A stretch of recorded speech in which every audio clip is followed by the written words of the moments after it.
it seems like when I moved on Oliver in 2003, I didn't have a lawnmower. And they said, Sharon, under your lease agreement, you have to cut the grass. And even if you don't have a lawnmower, you can't say you can't cut the grass because you can catch the bus to 2709 Essex, and we have a lawnmower that we will give you to take back to 3625 Oliver. That's 4 or 5 buses. We don't really give a fuck. They didn't have one at 1001 Washington. They said it was at 2709 Essex. And that was over, I think, Southeast is what they called it. So I worked doing something. And I think I got a lawnmower. And then I got tired of going to the laundromat. I'll never forget the day I went to the laundromat and I seen a roach at the laundromat. I about died. I'm sitting there and I'm washing clothes and I seen a roach. And then I went and me and the kids put our clothes in the washing machine. And as we went and put our clothes in the washing machine, when they were done, we put them in a dryer and we went to McDonald's. And as we ate McDonald's, the dryer was 30 minutes. I think we were like 31, 32 minutes. And the lady had folded my clothes up. She said that she thought they were dry. Literally, they weren't even dry. She had took my good towels and my good robe and shit.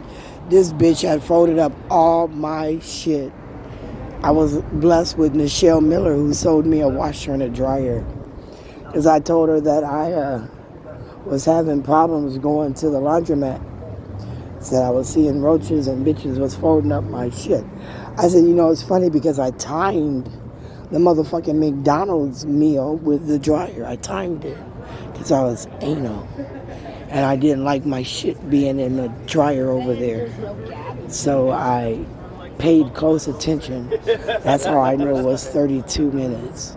And she literally she literally took my shit out of her bags. This bitch had my shit in her motherfucking bags. Bagged up and ready to go. I just, kind of learned as I went through life, right? Got a lawnmower. I got a washer and dryer. And I was getting Shayla and Michael's pictures every year, trying to make a home. I remember when I went to the park with Shayla and Michael, and I'm sitting at the park with Shayla and Michael, and I see this little boy. He's trying to take this bike from this little boy. And this little boy is hanging on to this bike for dear life. And because that little boy was hanging on to that bike for dear life, I got up and I intervened. Like, what the fuck? Is that your little brother? And this little boy's like, no. He's trying to steal my bike. Like, he's trying to steal your bike. The fuck? Now I gotta intervene and be some stranger Captain Save-A-Bike bitch and stop this boy from taking this other little boy's bike. Now this little boy is, testing me. I remember I went into the motherfucking community center and I said, call the police because the little boy is trying to steal the other little boy's bike, and he said he's not a family member, it's not his brother, cousin. He said he didn't know nobody. He said he just happened to be at the park by himself. So Shayla and Michael will never be at this park by themselves. My kids weren't allowed to go to the park by themselves because of that. Yeah, he was kind of, People said, Sharon, you baby your kids too much. I said, well, you got to be out here interacting with your motherfucking kids in order to tell me what to do with my kids. My kids didn't even catch the fucking bus. Remember now, the dude was eating on the bus. The dude was eating on the bus. He was spitting his food on me. I called 911, who transferred me to Metro Transit Police, who met me a half a mile away and then put me off the bus as they all drove off. Happy, happy, joy, joy. And I just wanted the motherfucker to quit spitting his fucking seed shells on me. Quit eating by me. Nobody asked me if I paid, but I think I took a picture of my fucking receipt, my transfer that said I paid for that bus ride. I don't want to go back to court because I already won. I always win in court. They had a sufficient amount of time to defend their position. And like I said, under contract law, you got me out the property because you said I didn't get to stay in the property no more. And the judge said we can't argue about it, right? So then we moved on, right? But you never went back to court and said I own that. That was in conciliation court. Your contract doesn't necessarily say that I owe you anything. It says that I breached it. It doesn't say that I don't have basis and facts to breach the contract. The contract could be null and void because you broke the contract. And I said that by not having a proper structure. Do you know I tried to call the fucking city inspector on a couple people? Why? Because under city inspection laws, if the property management is arguing with the cities say they're behind in taxes, they're not doing this, they're not doing that.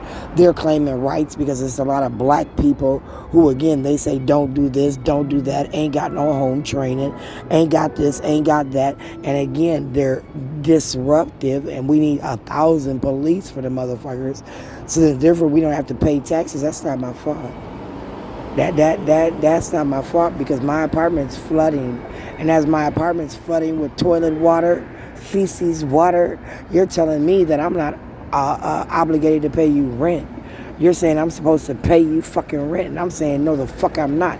Not only ain't I supposed to not pay you rent, who the fuck is paying for my laundry?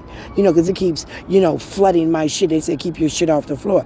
I said, well, until I get a laundry basket, I'm allowed to keep my shit on the floor. And then when it fucked up my laundry basket, it would seem like I'm still allowed to have laundry fucking fees paid. Because have you ever seen a laundry basket? The motherfucker's got holes in it. So when the water is rushing down the motherfucking hallway, flooding shit, your shit's still getting fucking wet. It didn't matter to them.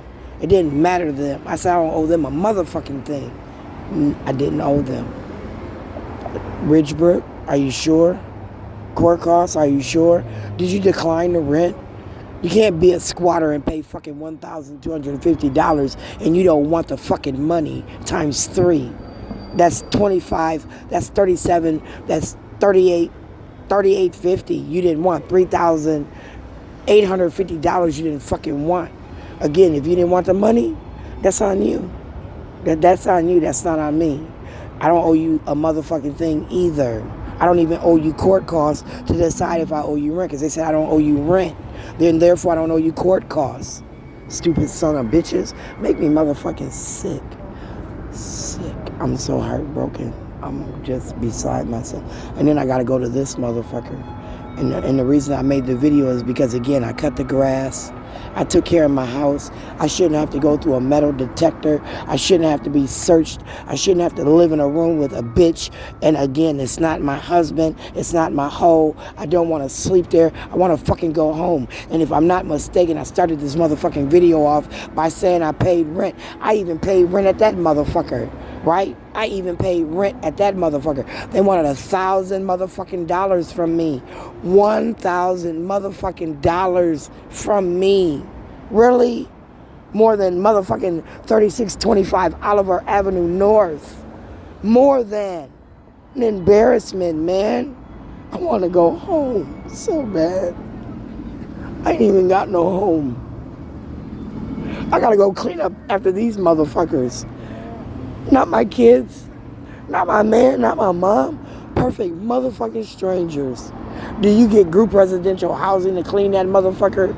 Are people paid to come in and clean up and I still got to clean up? Are you fucking kidding me? Rules, Sharon. Rules, Miss Sharon, rules. We're doing you a favor. Right, Sharon? We're doing you a motherfucking favor. Be blessed, bitch. You could be sleeping in a doorway.